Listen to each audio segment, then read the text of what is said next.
Hello and welcome to yet another edition of 21 Minutes with KKB. My name is Kwabena Chenchehenibuati. Today I'm having a diplomat as my guest, and he's a man who has been a diplomat for several years, for many years, and he perhaps knows Africa more than a lot of us who are even Africans do about the continent itself. So I return shortly to introduce my guests for today. Stay with us.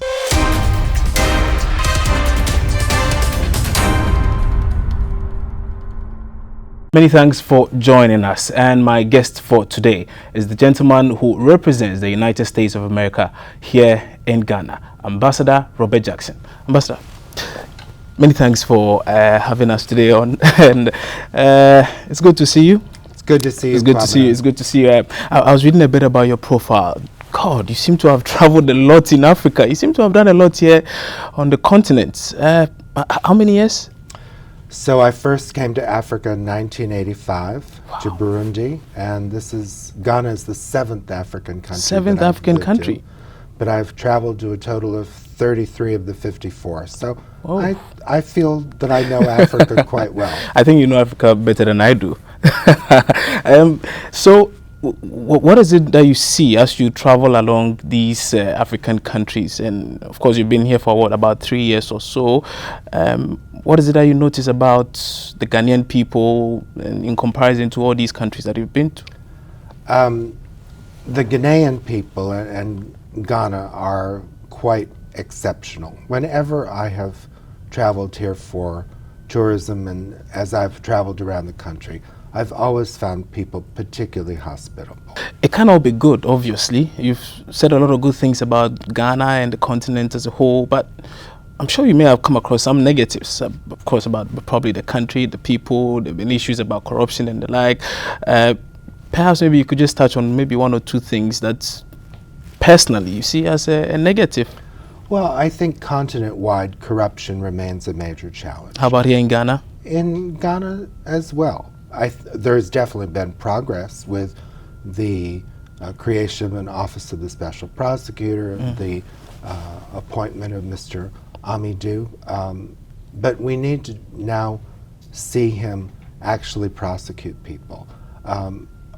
I personally have been very troubled that no one has been prosecuted for the Tema Central Medical Stores fire, because we saw almost $80 million worth of commodities go up in flames. We know who the culprits were. Those people should be on trial by now. They say the wheels of justice going slowly. Perhaps aren't you just rushing the system? I don't think 3 years is rushing the system. Really? Really. I think that, yes, cases have to be prepared well. But my understanding is that the investigations into the arson, which apparently caused the fire, were pretty exhaustive. And so based on that information, I would think it would be possible to develop a case. Okay, so I'm going to ask you two things related to what you just mentioned about the progress you are making in the fight against corruption. And with that in particular, not many in Ghana seem to believe so. Of course, with the recent Corruption Perception Index report suggesting that quite a number of people still think corruption is rife. Actually, it's higher than it was about a year ago and 2 years ago. The fact that people perceive corruption as being worse, I think is an indication that there haven't been prosecutions. To my mind, the fact that the only real accomplishments that we can look to in the corruption area are the crackdown on galamsey, on illegal mining, and the creation of the special prosecutor. So let's see action. I think when we see people being prosecuted, in fairness, the SNIT prosecution also happened. I shouldn't neglect that. But in general, I think Ghanaians are hungry to see action being taken on corruption. There was a tweet by I think it's the Australian ambassador about debts in the country, how sanitation is a problem, and he had to actually take a photo and tweet it. And it was only until then that action was done, and then we saw the filth being cleared just about 24 hours later. Is that something you've also seen? Do you think it's an attitudinal problem with Ghanaians? I think that Ghanaians need to pay a lot more attention to sanitation. It's a well-known fact that that open defecation is a huge problem here, that the waterways are clogged with plastic, the beaches are not generally very clean, and these are resources that Ghanaians need. Are we a country of dirty people? Would you go as far as saying that? It's not about people being dirty or clean, it's about good habits. And I would say the way waste and open defecation are tolerated here, there needs to be more education so that people understand the implications of what they're doing. I want to know how you cope with this, because there's a perception about the U.S. president, particularly among a lot of Africans. They think he's quite hostile. Some describe him as a racist and the like. You are here. You are having to deal with the people as and when they come in. How difficult is it? So I managed it by focusing on all of the positive things that the United States is doing in health, in education, in agriculture, in our cultural exchanges, in the security field.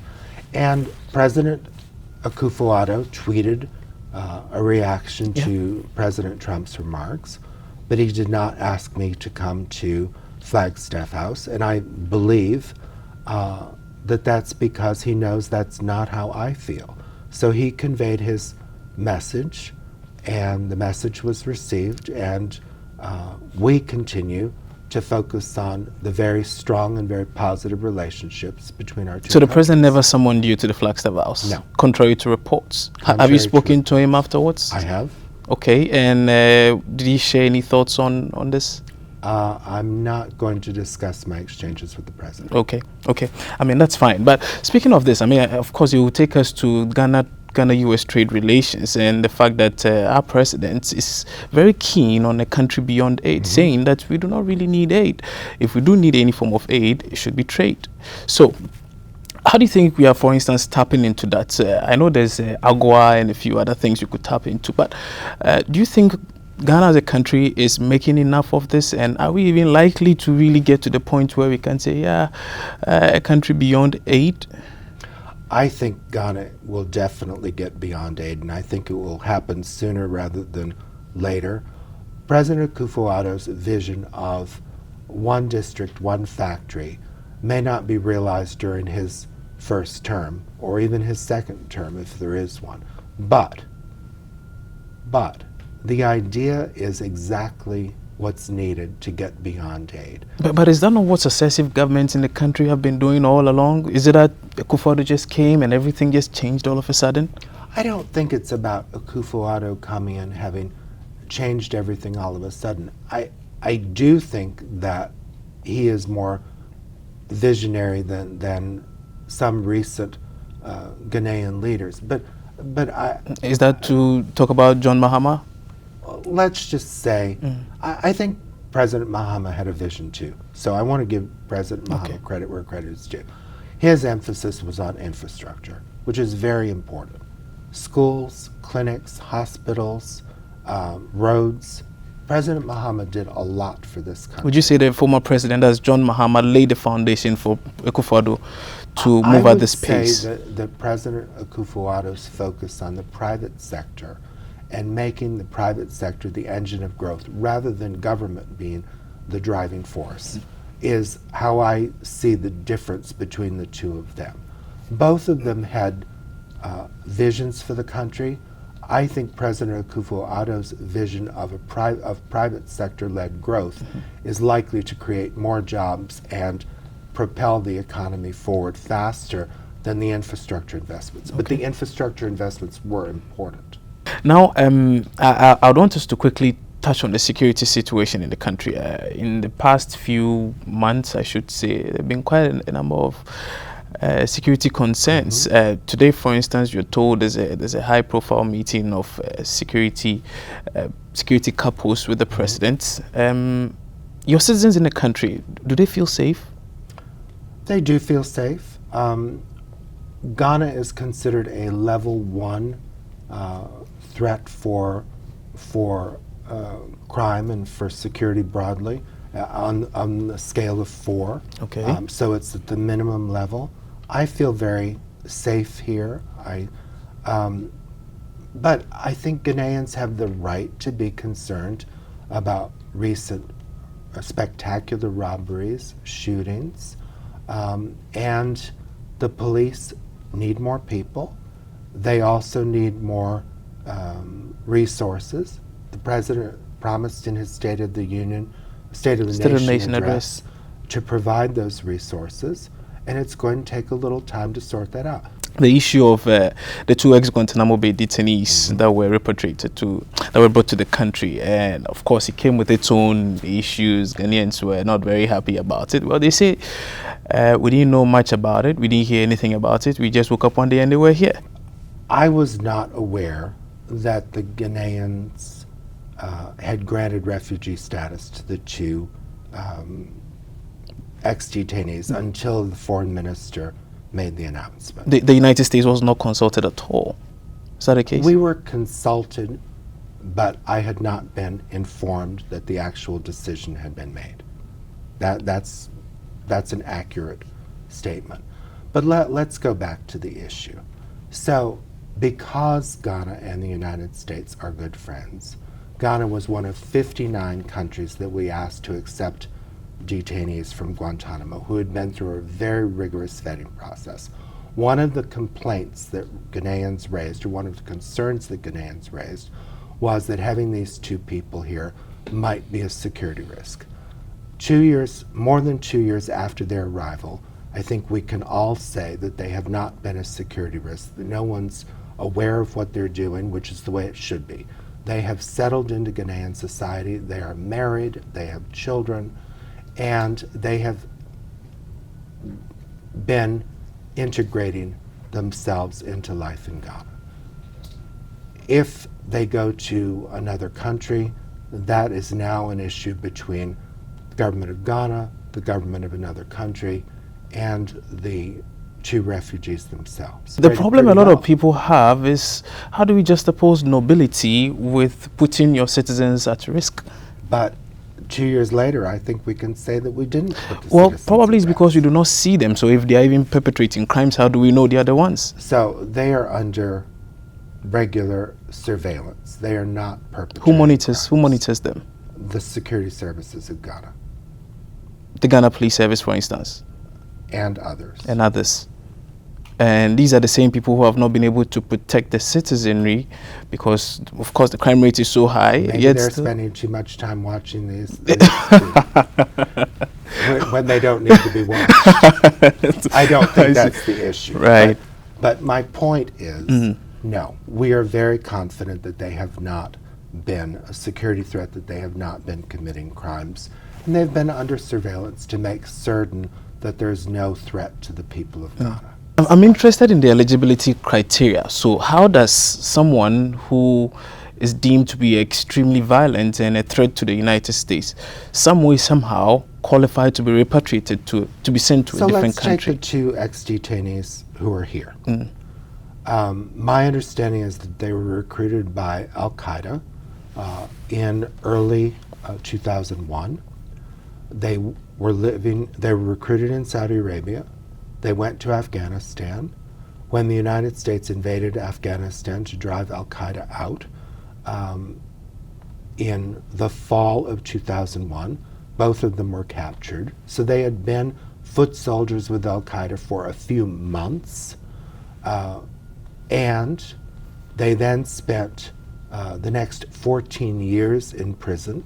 That's Guantanamo Bay. In Guantanamo Because you Bay. saw them to be a threat.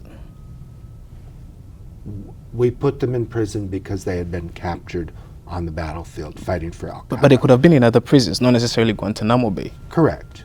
But they were never tried, and beginning in the Bush administration, we started analyzing the backgrounds and the behavior of these detainees. But why ask other countries to accept them when you have such vast land? Because our Congress passed a law forbidding their entering the United States. So in the wisdom of Congress, they are not fit to be in the United States. Why then do Correct. we move them elsewhere? Why then do you bring them to Ghana? We brought them to 59 countries. Including Ghana. Including Ghana, because those governments indicated a willingness to resettle them. The legalization of homosexuality and the like. I'm sure you may have heard about some of the debates, the things that we usually talk about on the various radio stations and TV stations and the like, and how some persons who may be gays or bisexuals or homosexuals are not really treated in the most friendly of terms here in Ghana. Is that a concern for the USA? It is a concern. I believe that everyone should enjoy the same human rights. And personally, I believe that people are either born heterosexual or homosexual. It's not a lifestyle choice. So you think some people are naturally born gay? Yes, I do. Statistics indicate that probably 10% of people are born gay.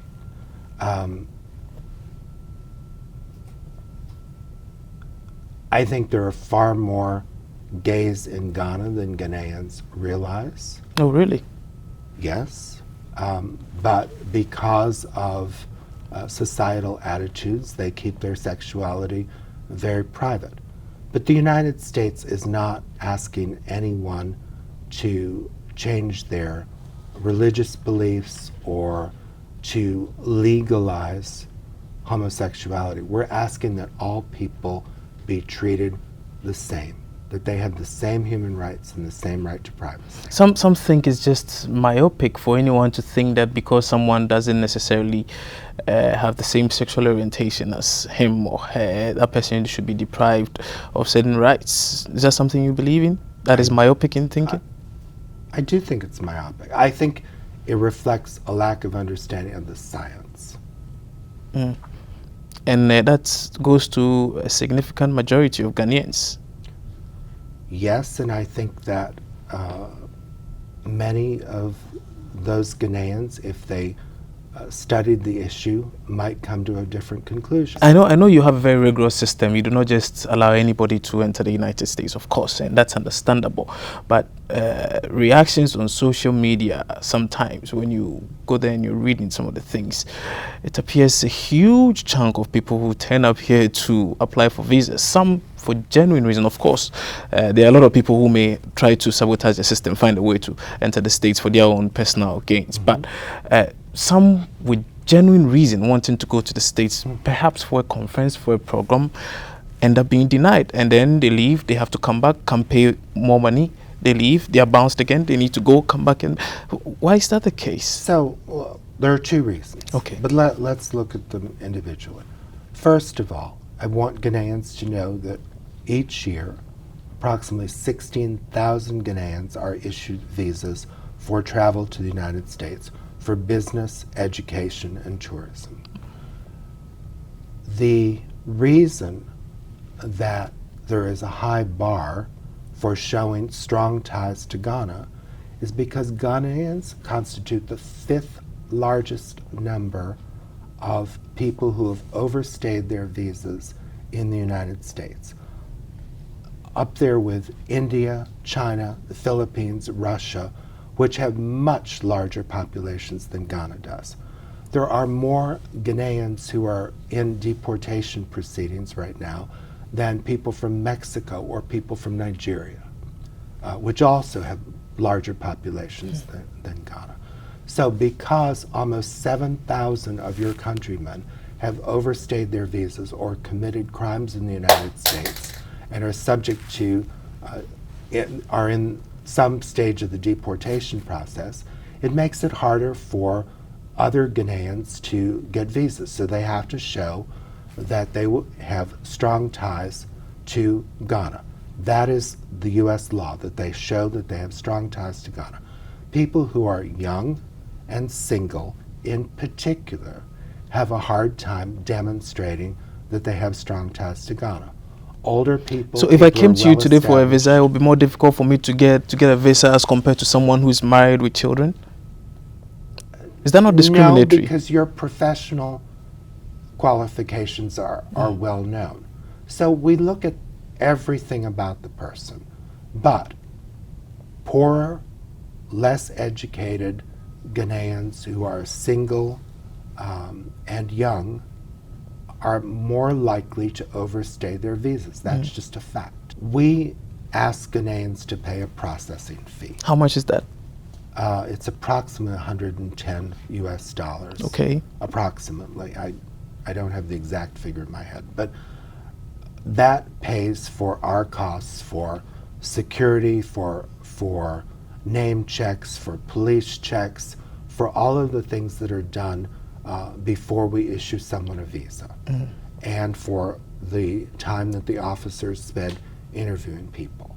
So whether you receive the visa or not, you have gone through the whole process, and that's what So it's more or less compensation for your work? Yes. It's by law, it's designed to cover our costs. Ambassador, many thanks for your time today. I'm sure you've managed to educate quite a number of people on this platform today. But just before you go, you've been here for what, 3 years? I've been here for 2 years. 2 years, okay. Yes. This will be your third year, right? This will be your third year. Anything interesting caught your eye yet? Tourism? So many food? things. So I've now visited every region in Ghana. Every region? Every region. In January, I made it to Upper East and Upper West, which were the only 2 regions that I had not visited. I visited some multiple times and will continue to. I think I've made 4 trips to the northern region, for example. And there are so many things about Ghana that have caught my eye, positive things. I like the food. Which is your favorite? Fact that guinea fowl is one of my favorite foods, and guinea fowl eggs are extraordinary. And yes, I've tried banku and fufu and the traditional dishes. And I enjoy high life music. I've enjoyed my time here. I continue to enjoy my time here. Ghana was a place I wanted to come. I had first visited here in 1999 when I was living next door in Cote d'Ivoire. I've been back several times since, and when President Obama asked me to be his ambassador here, I jumped at the opportunity. Fantastic. I'm sure we'll probably meet somewhere at a local joint where we are eating some fufu. You may just have to take a look at the bankudo. I'm sure Zainab has some answers too for you on that. But Ambassador Robert Porter Jackson has been our guest on 21 Minutes with KKB. I believe he has responded to a number of issues you had as far as the DV visa lottery was concerned, and also quite a number of other issues, you know, about the Guantanamo Bay and the like, quite a number of things. Very insightful conversation we've had with His Excellency Robert Porter Jackson. My name is Kwabna Chenchen. Hopefully, I'll see you soon with another guest you are expecting.